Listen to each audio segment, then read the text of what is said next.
Video में हम discussion करने वाले हैं, अगर कोई भी नया घर बना रहा है, न्यू हाउस कंस्ट्रक्शन कर रहा है सोनीपत या सोनीपत जैसी एमर्जिंग टीयर 2 सिटी में, तो उसे किन बातों का ध्यान रखना चाहिए। ये वीडियो आपसे रिलेटेड है अगर आप इन 3 क्राइटेरिया जो कि यहाँ पे लिस्टेड हैं, इन तीनों में से किसी भी क्राइटेरिया में फॉल करते हैं। पहला क्राइटेरिया क्या है कि आप सोनीपत या सोनीपत जैसी टीयर 2 सिटी में एक प्लॉट ओन करते हैं और आप नियर फ्यूचर में एक घर बनाने का प्लान बना रहे हैं। सेकंड क्राइटेरिया क्या है कि आप प्लॉट परचेज करना चाह रहे हैं और फिर नियर फ्यूचर में उस प्लॉट में घर बनाने का प्लान है। और थर्ड क्राइटेरिया क्या है कि सोनीपत या सोनीपत जैसी टीयर 2 सिटी जो कि एमर्जिंग सिटीज़ हैं, उसमें आपके पास एक पुराना ओल्ड कंस्ट्रक्टेड हाउस है। आपका प्लान क्या है कि वहाँ उस घर को रीमॉडल किया जाए, रेनोवेट किया जाए या उसको एक्सटेंड किया जाए। तो इन तीनों क्राइटेरिया से जो भी रिलेटेड हैं या कभी भी फ्यूचर में ये क्राइटेरिया आपको लगता है कि आपके लिए रेलेवेंट हो सकते हैं, तो ये वीडियो आपको कुछ वेरी इंपॉर्टेंट इंसाइट्स देगी। देखिए, लास्ट वीडियो में हमने डिस्कस किया था कि सोनीपत जो कि टीयर 2 सिटी है, very near to Delhi centre, Sonipat या सोनीपत जैसे और भी शहर हैं। हम आने वाली वीडियोस में कुछ और शहर के बारे में भी समझेंगे, पढ़ेंगे। तो जो लोग भी नया घर बना रहे हैं वो कुछ मिस्टेक्स कर सकते हैं, तो हमें ये चेक करना है कि क्या पॉसिबल मिस्टेक्स हैं और क्या हम उसका सॉल्यूशंस फाइंड कर सकते हैं। तो सबसे बड़ी जो पहली मिस्टेक है वो ये है कि यहाँ पे जिन लोगों के पास अभी एग्जिस्टिंग प्लॉट है या और उस पर वो घर बनाना चाह रहे हैं, या जो हमने शुरुआत वाली स्लाइड में 3 क्राइटेरिया देखे, उसमें से ये भी हो सकता है कि कन्वेंशनल वे में सोच रहे हों। हमें ये ना पता हो कि यहाँ पे अपकमिंग रेंटल अपॉर्चुनिटी कितनी है। जब किसी भी शहर की ग्रोथ होगी तो वहाँ पे माइग्रेशन होगा, बाहर दूसरे स्टेट से, दूसरी सिटीज़ से लोग आएंगे जॉब अपॉर्चुनिटीज़ को देखते हुए, और जब वो लोग आएंगे तो उसकी वजह से यहाँ पे रेंटल की डिमांड बढ़ेगी। तो अब क्या हुआ कि अगर कोई अपना जो भी नया हाउस कंस्ट्रक्शन है वो प्लान कर रहा है केवल सेल्फ यूज़ के लिए, वो अभी ये विजन लेके नहीं चल रहा कि आने वाले टाइम में मैं इस तरीके से कंस्ट्रक्शन करूं कि उसको सेल्फ यूज़ भी रखूं और कुछ पार्ट रेंटल के लिए रखूं, तो वो एक मिस्टेक की कैटेगरी में फिट हो सकता है। अच्छा, तो इसका सॉल्यूशन क्या है? Very easy solution. आप अगर प्लॉट में डेवलपमेंट कर रहे हैं तो आप independent floor wise development plan करें। देखिए, इंडिपेंडेंट फ्लोर वाइज डेवलपमेंट जो होता है, अगर वो बिल्कुल स्टार्टिंग ऑफ द कंस्ट्रक्शन से हो तो बहुत अच्छा होता है। क्यों? क्योंकि एक सिमेट्रिकल कंस्ट्रक्शन होता है। Ground floor, first floor, second floor and third floor सबका जो होगा, वॉशरूम एक अलाइनमेंट में होगा, किचन एक अलाइनमेंट में होगा, सबकी स्टेयर डोम, जो जीना, जो रास्ता है, जाने का रास्ता है, वो एक इंडिपेंडेंट एक्सेस होगा। तो पहली बात तो ये तो बिल्कुल ही गलती नहीं करनी है कि जो जीना है वो घर के अंदर से हमें बनाना चाहिए।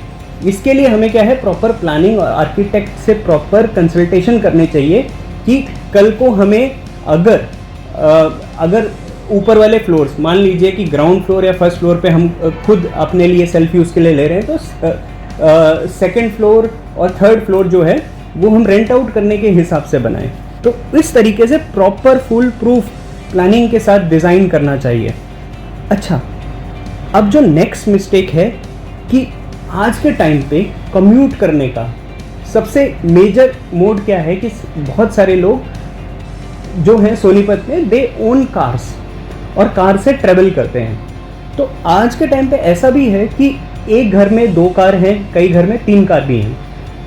सो आने वाले टाइम में जब टेनेंट आएंगे तो they will also look for those houses जहाँ पे कार पार्किंग मिल जाए उन्हें।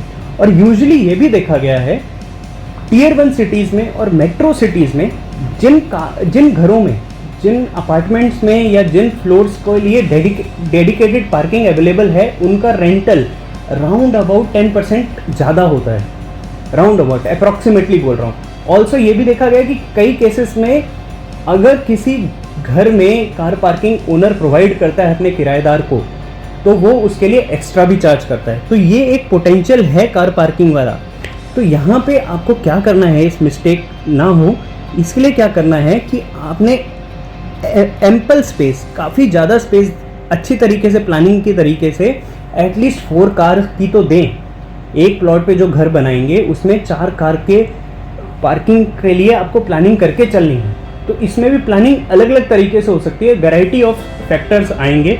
इस वीडियो में हम सारे फैक्टर डिस्कस नहीं कर सकते, ये जस्ट एक मैं आपको आइडिया थ्रो कर रहा हूँ। उसके बाद आपको बेस्ड ऑन आपकी लोकेशन, आपका प्लॉट साइज, वेदर वो प्लॉट कॉर्नर वाला है, वेदर वो सेंटर या मिडल वाला प्लॉट है, तो उस तरीके से ये प्लानिंग्स डिफरेंट रहेंगी।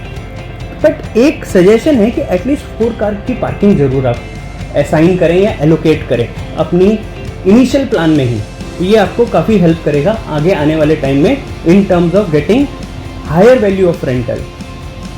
अच्छा, जो थर्ड मिस्टेक हो सकती है कि प्लॉट के हिसाब से प्लानिंग नहीं करनी है। कि आप कोई यूजुअली क्या होता है, काफ़ी सारे या यूजुअली कई बार ऐसा हो जाता है कि नक्शा देखने जाते हैं तो वो जो नक्शा होता है वो होता है 150 गज का, बट वो नक्शा इतना पसंद आता है कि उसे 100 गज के ऊपर अप्लाई करने की कोशिश कर लेते हैं। नहीं, अब आपको यहाँ पे बहुत सारे फैक्टर्स लेके चलने पड़ेंगे। जिस तरीके का प्लॉट है, जिस साइज़ का प्लॉट है, उस हिसाब से आपको लेके चलना पड़ेगा कि हमें क्या प्लानिंग करनी है। फॉर एग्जाम्पल लेट से कि अगर 100 गज का प्लॉट है तो एक चीज़ ये किया जा सकता है कि स्टिल्ट +3 या स्टिल +4 जो भी वहाँ पर रेगुलेशन अप्लाई होते हैं उस प्लॉट वाली लोकेशन पे, वो आपको यूज़ करना चाहिए। क्योंकि स्टिल्ट क्या होता है कि जो ग्राउंड फ्लोर पे पार्किंग देना, ठीक है।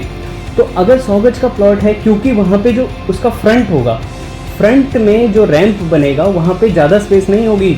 मल्टीपल जो हम एक क्राइटेरिया दे रहे हैं कि एटलीस्ट 4 कार की पार्किंग तो होनी चाहिए, तो वहाँ पे इतना स्पेस नहीं होगा। तो इसीलिए आपको जो है, अगर 100 गज का प्लॉट है तो उसमें आप कोशिश कीजिए कि स्टिल्ट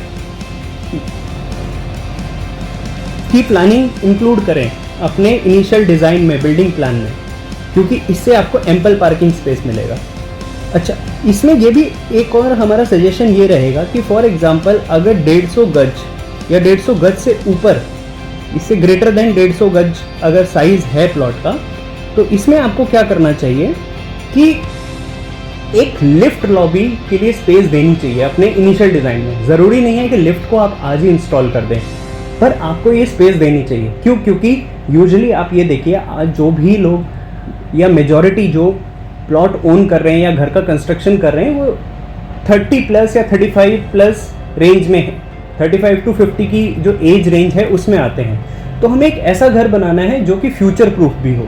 तो आने वाले टाइम में किस तरीके की रिक्वायरमेंट हो सकती है, यू नेवर नो।